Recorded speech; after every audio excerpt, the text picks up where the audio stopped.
Recent గా release అయినటువంటి court cinema చూసారా? గుడ్, బాగుంది, చూసిన. అంటే ఇప్పుడున్న ఒక మంచి మూవీలో one of the best movie. Nani గారు మంచి ఫ్యామిలీ మూవీ, చిన్న సినిమా అయినా పెద్ద మెసేజ్ ఇచ్చాడు.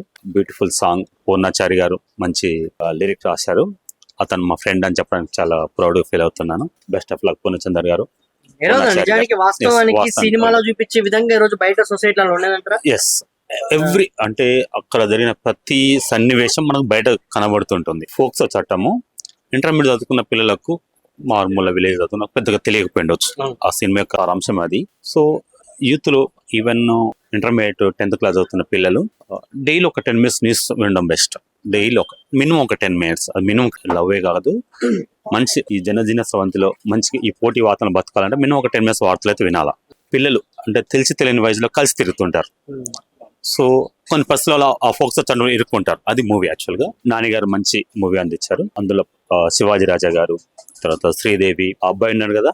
ఎస్, ఆ అబ్బాయి యాక్చువల్ గా నేను ఇంత ముందు కూడా కలిశాను. ఆయనకు మంచి ఫ్యూచర్ ఉంది.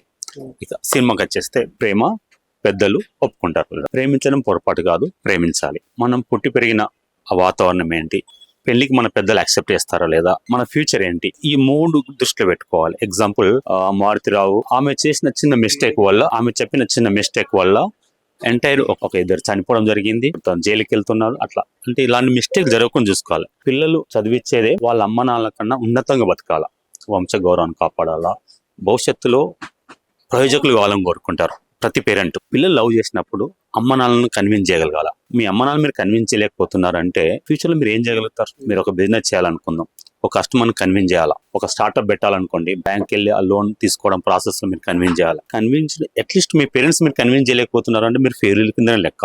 ఇంకా లవ్, ఫ్యూచర్ లైఫ్ అనేది ఇక జీరో అవుతుంది. కన్విన్స్ చేయలేనప్పుడు మీరు బతకలేరు ఈ పోటీ ప్రపంచంలో.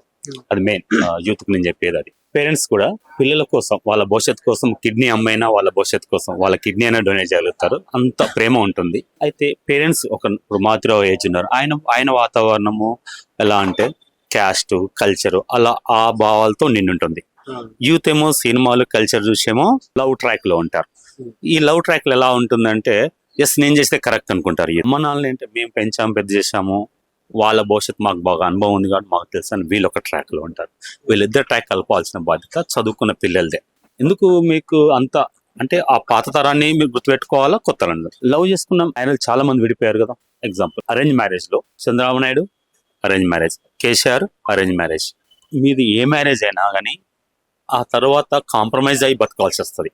లవ్ అంటే కూడా అంతే. చాలా మంది పెళ్లి చేసుకుంటే మళ్ళీ ఒకళ్ళ మీద ఒకళ్ళ గౌరవం పోతుంది. చాలా మంది పెళ్లి చేసుకోరు లివింగ్ గా. ఎప్పుడైతే పెళ్లి చేసుకుంటారో పోతుంది. పెళ్లి చేసుకున్న తర్వాత కూడా ఈవెన్ లవ్ లో కూడా కాంప్రమైజ్ కావాలి. అమ్మాయి యొక్క అభిప్రాయాలు అబ్బాయి గౌరవించాలి, అబ్బాయి యొక్క ఇష్టాలు అమ్మాయి గౌరవించాలి. ఇక పెళ్లి అయినాక ప్రతి క్షణము కూడా రాజీ పడుతూ బతకాలి. మ్యారేజ్ అంటేనే పూర్తిగా కంప్లీట్ కాంప్రమైజ్. అంటే అబ్బాయి పెళ్ళైన తర్వాత మిగతా రిమైన్ ఒక 40-50 years మొత్తం కూడా ప్రతి క్షణం కూడా ఫ్యామిలీ కోసమే, భార్య పిల్లల కోసమే. ఈవెన్ భార్య కూడా ఒక అమ్మాయి పెళ్ళై వేరే ఇంటికి వెళ్తుంది అంటే కంప్లీట్ ఈమెకున్న పూర్తిగా అభిప్రాయాలన్నీ హస్బెండ్ కి అందించేసి పూర్తిగా ఎలాంటి స్వార్థం లేకుండా కంప్లీట్ ఫ్యామిలీ కోసమే బతకాల్సి వస్తుంది. అంటే మ్యారేజ్ అంటేనే లవ్. పూర్తిగా కాంప్రమైజ్ బతకాలి. ఈవెన్ లవ్ లో కూడా కాంప్రమైజ్ బతకాలి. ఈ 2 గుర్తుపెట్టుకోండి. మనకు వయసు వచ్చిన తర్వాత లవ్ చేస్తున్నాము అంటే అది పెళ్లి దాకా తీసుకెళ్లాలంటే కంప్లీట్ గా కాంప్రమైజ్ అవుతూనే ఉండాలి. ఫ్యూచర్ లైక్ ఉండకపోవచ్చు, ఈ కుల ప్రస్తావన ఉండకపోవచ్చు, ఓన్లీ డబ్బు అంతే. ఎందుకంటే మీరు సినిమాలు చూసారనుకోండి, అక్కడ మీకు ఏ క్యాస్ట్ అని చెప్పడు, బట్ మనకు అర్థమవుతుంది ఉన్నతమైన క్యాస్ట్ అని అర్థమవుతుంది. బట్ అక్కడ ఏమవుతుంది అంటే ఉన్నవాళ్ళు లేని వాళ్ళని అవుతుంది. ఇక్కడ వాచ్మెన్ లాగానే చూపిస్తాడు, అంటే డబ్బు లేని వాళ్ళని చూపిస్తారు. బట్ డబ్బు లేకపోయినా ఉన్నతమైన ఆలోచనలు ఉంటాయి. ఒక మంచి కెరీర్ ఆస్పెక్ట్ లో ఉంటారు.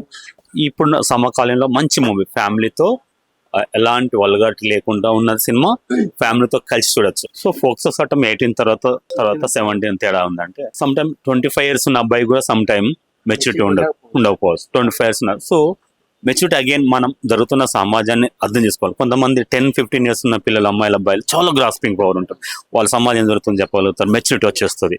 సో కాబట్టి ఏజ్ కాకుండా సమ్ టైమ్ అంటే 18 years అప్రాక్సిమేట్ లో వస్తే మెజారిటీ ఆఫ్ ద పిల్లలకు మెచ్యూరిటీ వస్తుంది అనుకుని ఆ 18 పెట్టారు. ఆ ఏజ్ వచ్చేసరికి మెచ్యూరిటీ అవకాశాలు ఛాన్సెస్ ఎక్కువ.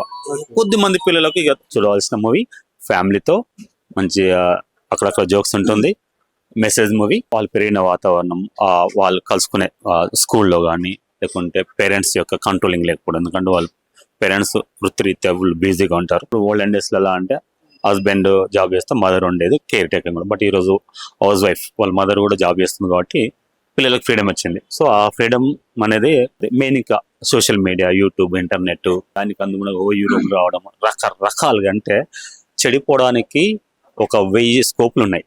సో మనమే మంచి చెడు అర్థం చేసుకోవాల్సిన అవసరం యూత్ మీద చాలా ఉంది. భవిష్యత్ తరాల కోసం బాగా ఉంచాల్సిన అవసరం పడుతుంది. బెట్టింగ్ ని ప్రమోట్ చేస్తున్న ఇన్ఫ్లుయెన్సెస్ మీద మీ అభిప్రాయం ఏంటి? వాళ్ళ మీద డెఫినెట్ యాక్షన్ తీసుకోవాల్సిన అవసరం పడుతుంది. బెట్టింగ్ అనేది రివ్యూస్ కోసం అనొచ్చు, లేదంటే నేను అందరికి చేరాలన్న అభిప్రాయం ఉండొచ్చు. పాజిటివ్ గా షేర్ ఎక్కువ మంచి కంటే చెడు చెప్తే త్వరగా రీచ్ అవుతుంది అని అంటే వాళ్ళు ఎంచుకున్న విధానం అలా ఉంటుంది. నేను మంచి చెప్పిన అనుకోండి, ఇదే కోర్టు మూవీని నేను ఇంకొక రకంగా చెప్పొచ్చు, super movie, first movie, best movie అని చెప్పొచ్చు. ఇలా చెప్తే రీచ్ అవుతుంది. బట్ చెప్పడంలో విధానంలో అలా ఉంటుంది. రీచ్ ఒక్కొక్క పంతాన్ని వెతుక్కుంటారు. బట్ ఆ వెతుక్కున్న విధానంలో మాత్రం మిస్టేక్ చేయకండి. యూత్ కు పిల్లలకు మనీ కంటే ఎక్కువ ఒక క్రేజ్నెస్, త్వరగా గుర్తింపు రావాలన్న ఆతృత తప్ప ఇంకోటి కాదని అంటారు. ఐడెంటిటీ కోసం ట్రై చేస్తుంటారు. అల్టిమేట్ అండ్ మనీ కానీ సమ్ టైమ్స్ నేమే సోషల్ మీడియా కానీ పాలిటిక్స్ కానీ మనకు గుర్తింపు వచ్చింది అనుకోండి, ఆటోమేటిక్గా money. Social media best for the youth and everything. ఇప్పుడు నేను చెప్పేది మీకు రీచ్ అవుతుంది. That is social media. నేను ఎంతో నేర్చుకుంటున్నా. నేను రోజు ఒక 2-3 అవర్స్ నేర్చుకొని ఉపయోగిస్తున్నా. అంటే నేర్చుకున్న విధానంకి ఇప్పుడు ఒక రాయి ఒకతనికి ఇచ్చామనుకోండి తల పగలగొడతాడు, అతను పిచ్చోడు. ఒక శిల్పికి ఇచ్చామనుకోండి ఒక మంచిదని చెప్తాడు. సో సోషల్ మీడియాను వాడుకునే వాళ్ళని బట్టి ఉంటుంది. Okay, but majority of the 90% social media వల్ల లాభం ఉంది. బిజినెస్ వాళ్ళకు సోషల్ మీడియా ప్రమోషన్ వస్తుంది. ఇప్పుడు ఎక్కడో అమెరికాలో జరుగుతున్న దాన్ని ఈ రోజు మనం చూడగలుగుతున్నాము. ఎక్కడో చైనాలో జరుగుతున్న డీప్ సిక్స్ టెక్నాలజీ మనం ఇక్కడ నేర్చుకోగలుగుతున్నాము. Social media is the best.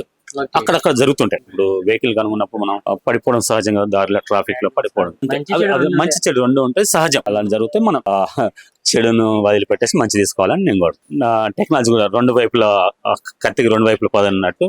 But technology వల్ల లాభమే. చెడిపోయే సందర్భాలు చాలా తక్కువ ఉంటుంది. మిస్యూజ్ జరిగేది చాలా సందర్భం బట్ ఉంటుంది. ఫర్ ఎగ్జాంపుల్ టెక్నాలజీ పెట్టినప్పుడు గూగుల్ పే, ఫోన్ పే, ఓటీపీలు మిస్యూజ్ కావడం, బ్యాంక్స్ స్కామ్ జరగడం జరుగుతుంటది. ఒక యాంగిల్ మాత్రమే. బట్ మనము ఫీడ్ పొందుతున్నాం కదా, బ్యాంక్ వెళ్ళకుండా, కరెన్సీ వాడకుండా, డిజిటల్ మాడల్. సో టెక్నాలజీ మన లైఫ్ లో ప్రతి సెకండ్ మనం ప్రభావితం చేస్తుంది.